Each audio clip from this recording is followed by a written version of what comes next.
Hey Bowtie Nation, Joseph Hogue here with your weekly stock market update, 9 a.m. Eastern every Monday morning with the stocks to watch and the market news you need to know. And Nation, the one-way ticket of Magnificent 7 stocks is over. It's Apple, Nvidia, Tesla, Amazon, Microsoft, Alphabet, and Meta platforms. It's turned into a gambler's choice with earnings. The 15% plunge in shares of Meta platforms were followed Friday by a 10% ride higher for Alphabet, only beaten by the 14% leap in shares of Tesla. That free ride we saw last year is over, and investors are going to have to be more careful than just buying each stock in this group. In fact, only 3 of the Magnificent 7 may be safe for returns this year.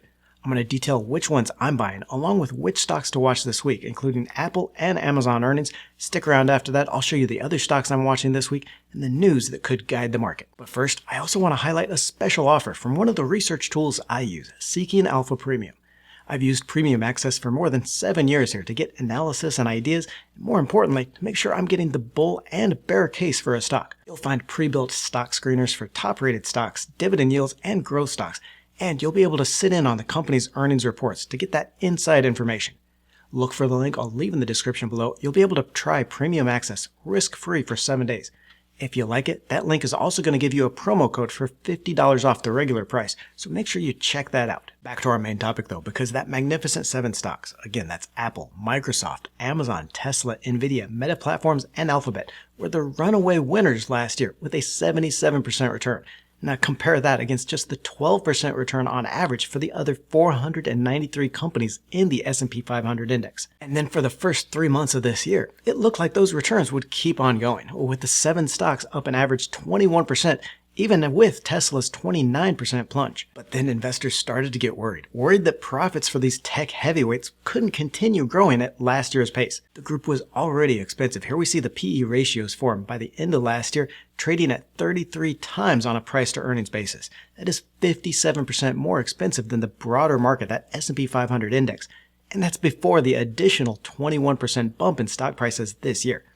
If that bottom part of the PE valuation, that price to earnings, the earnings stopped booming, these stocks would get even more expensive. And what you need to understand is this is more important than just for investors in these Magnificent 7 stocks. The weight of these, the largest 7 stocks, is now nearly 30% of the S&P 500 market index, by far the most ever. That means the ups and downs of the Magnificent 7 account for a third of what the stock market index does every day. So translation, if the Magnificent 7 don't keep rising, neither will the market, and there goes investor hopes for 2024. Worse still, besides that overweight exposure of the Magnificent 7 in the overall market, the other 495 stocks in the S&P 500 aren't looking so hot either.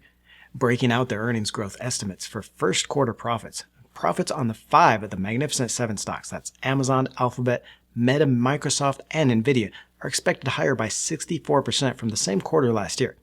Remove those 5 stocks though, and the rest of the market is expected to have actually seen profits fall by 6% for the quarter. So given all of this, it's understandable that investors got worried heading into earnings. If these tech gods couldn't deliver, we would all be in for a world of hurt. And from the beginning of March to last week, investors decided to take their profits, sending all but 2 of the Magnificent 7 stocks lower, and crushing Tesla by 20%, and the overall market down by 2% in just over a month. And then that crash in shares of Meta platforms last week proved that not all those fears were unwarranted, and we could be in for a kind of a divergence in returns on these Magnificent 7 stocks. So I wanted to review each one, highlight the only 3 I would be buying right now. Now before that, and before I get 100 comments about how I should perform certain coital acts upon myself because I'm outlining the bear case in a stock you own, this is just my opinion. Okay, if you have a different one, please share your analysis in the comments below, or just call me an asshole. I can take it. I've been called much worse, but Nation, being part of being a better investor is just understanding the bear case on stocks and being able to make that impartial decision, so don't just ignore it. First up here, shares of Meta platforms, ticker META, are up 110% since recommending them back in February 2022, but crashed hard last week on guidance for revenue and earnings that could be lower than expected. The guidance for Q2 revenue puts the company on pace for about $149 billion in full-year revenue, which would be way below prior forecasts for $158 billion. Now, management also warned on higher spending to develop its AI model with full-year capex as high as $40 billion. All this is likely to make it very difficult to hit the $20 in earnings per share forecasted for this year. Now, I still do like Meta's open source model for its AI platform and think it will eventually pay off, but Meta is notorious for a crashing stock price after it warns on higher spending, and we're likely just starting into that trend. Eventually, that AI platform will drive both a better user experience and higher ad monetization, but the shares may continue lower for a while. So I am avoiding shares at this point and would wait until shares get closer to maybe $375 each before I start tiptoeing in on a valuation. Tesla, ticker TSLA, popped 14% on its earnings last week, but I think this was more on a relief from really low expectations than a green light on the stock. The positive news was that an accelerated launch of more affordable models ahead of the prior second half 2025 target. Musk also made it a point to talk up the potential for its autonomous ride-hailing service, those robotaxis, though actual revenue from that is likely going to be further out than investors expect right now. Expected revenue this year of $100 billion would be up just 3.9% growth, and earnings of $2.59 per share would be 17% lower on a company's aggressive price cuts and increased capital spending to develop all this. In the conference call, Musk was uncharacteristically vague on volume and revenue targets, instead saying only that he expects higher sales in 2024 rather than his usually lofty promises that he gives. Putting some of this together, given those price cuts on its cars and this fact that AI compute spend was up more than 130% higher over the last quarter, it's going to be very tough producing the kind of revenue growth any better than what's expected. Now, Chinese EV makers are winning the race to an affordable alternative, and it's really only import restrictions that are keeping them from eating the U.S. market. Tesla's only solution really here is to finish its autonomous driving platform to keep that price premium. This and other revenue drivers like ride-hailing might take longer than investors want, and margins are likely going to disappoint, so those profit margins are going to disappoint this year on that higher spending. I might take another look at here if the shares fall closer to about $130 each, but for now, I'm sitting this one out too. Alphabet Inc., ticker GOOGL, jumped 10% Friday on its strong earnings report with 61% earnings growth that was on a revenue of 15% higher and the company's first ever dividend of 20 cents a share. Now, YouTube and cloud services both had very strong quarters here, with the video sharing site posting 21% revenue growth, while cloud boosted its sales by 28% from the last year's quarter. Management did talk up its use of AI and ad monetization, which seemed to be going really well, but I still do worry that competitors like ChatGPT are going to eat into Google's search traffic long term. We could see some near-term momentum take this stock higher after those earnings, so keep on pushing that stock price higher, especially after the stock gets added to those dividend funds and investors pick it up. But I think the company sees some pressure on its search business longer term. The jump in shares last week and current valuation seems to have priced in a nearly perfect Q1 report and leaves little left for next quarter to surprise. Investors might be able to ride this one a little bit higher over the next couple of weeks, but I'd avoid it longer term versus some of these other Magnificent 7 stocks. Next up, Apple Inc., ticker AAPL, has seen investor expectations come way down along with the stock price ahead of this week's earnings announcement.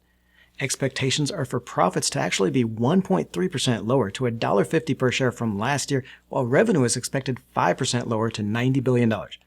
A full-year expected earnings of $6.54 a share would be just 6.7% growth, while revenue of $386 billion would be about flat from last year. Really hardly the kind of growth stock investors have come to depend on for those double-digit returns. Recent research by IDC estimates that Apple has dropped to 4th place in the smartphone market within China after a 6.6% drop in shipments. Just a year ago, the company was second in market share. Another report by Consumer Intelligence Research Partners shows Apple's share of new smartphone activations in the U.S. dropped to just 33% in the past 12 months. That was from 40% share of activations a year earlier. Now, the move away from this 2-year subsidized phone contracts to kind of more transparent models for carriers, along with longer-lasting phones, causing a lot of users to wait longer before their upgrades. And here, while Apple always beats on its earnings expectations, I'm worried that its outlook for Q2 revenue could come in lighter than what investors are expecting. If management does guide closer to $81 billion versus the $83 billion right now expected and tries to lower its expectations for $1.31 per share, we could see a sell-off on Thursday. Now, the company does have a worldwide developers conference coming up on June 10th. It's expected to bring in new AI features and maybe a kind of a post-earnings opportunity for the stock, but I would hedge going into earnings or just avoid it for now. Microsoft, ticker MSFT, didn't jump quite as much as Alphabet, but did add nearly 2% on its earnings last week.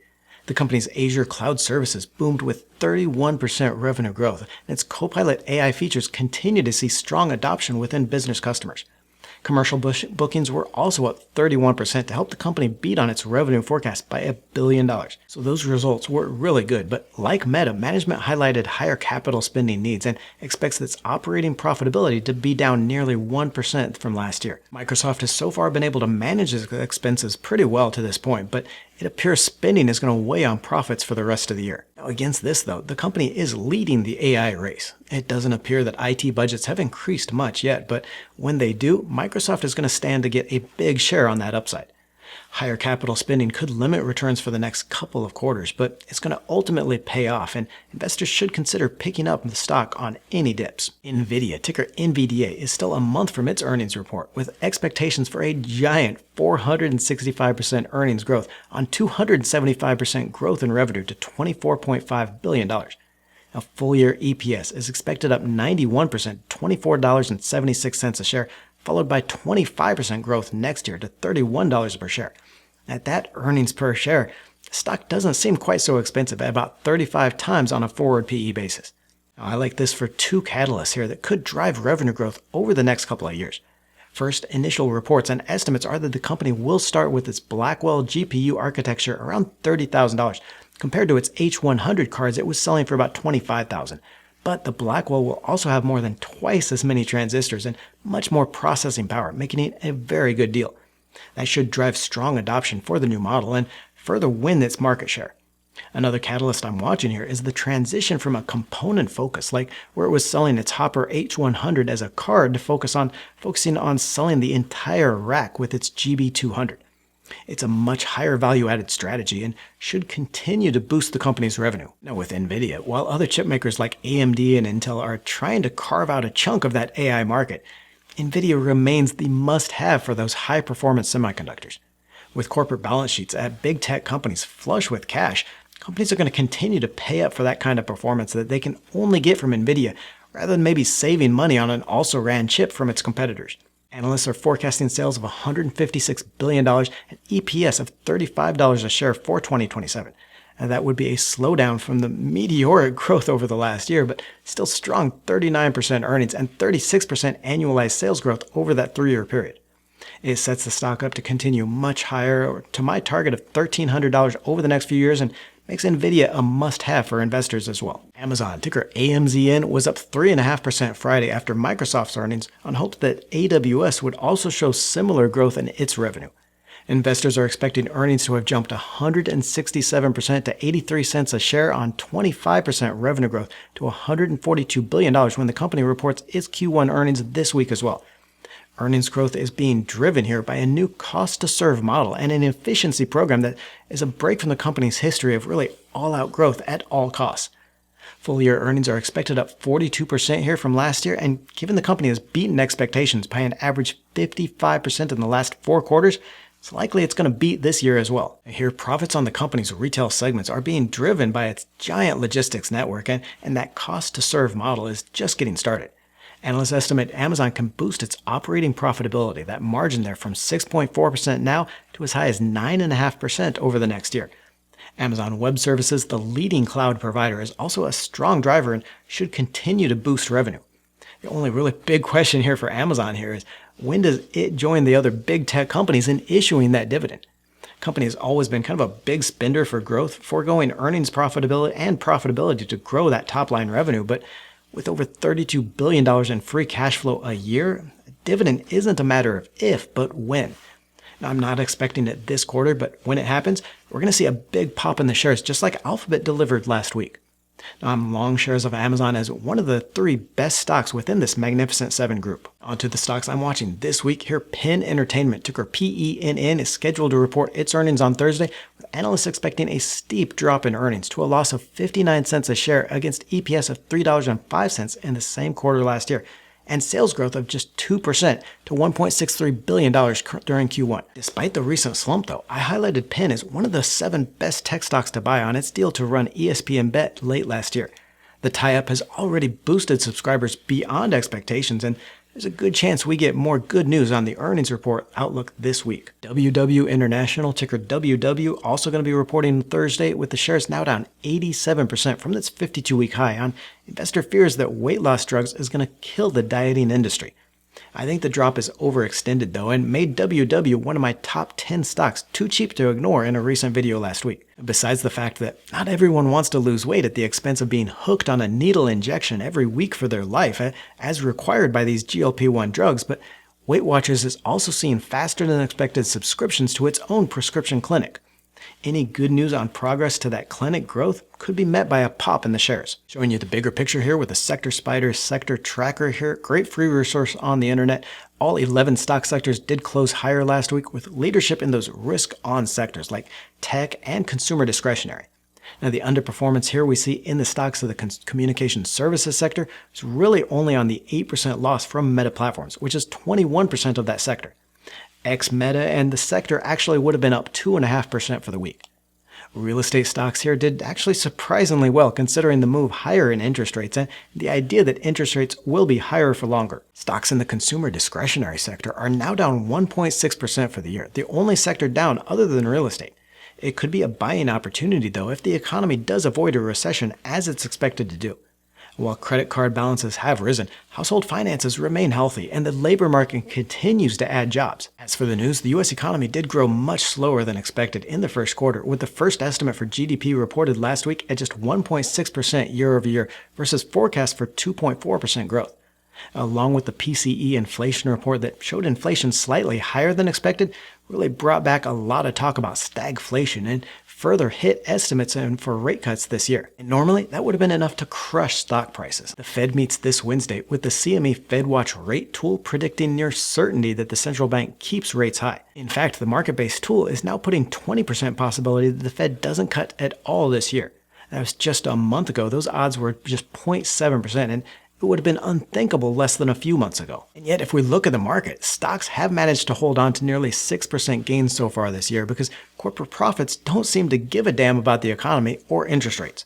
First quarter earnings for the S&P 500 companies are expected up 3.5% on average, and full-year profits are forecasted up nearly 11% on a 5% bump in revenue. We're going to see the monthly jobs report on Friday as well, expected to show a small slowdown in hiring to just 250,000 jobs added last month, but it may not matter as much as it has lately.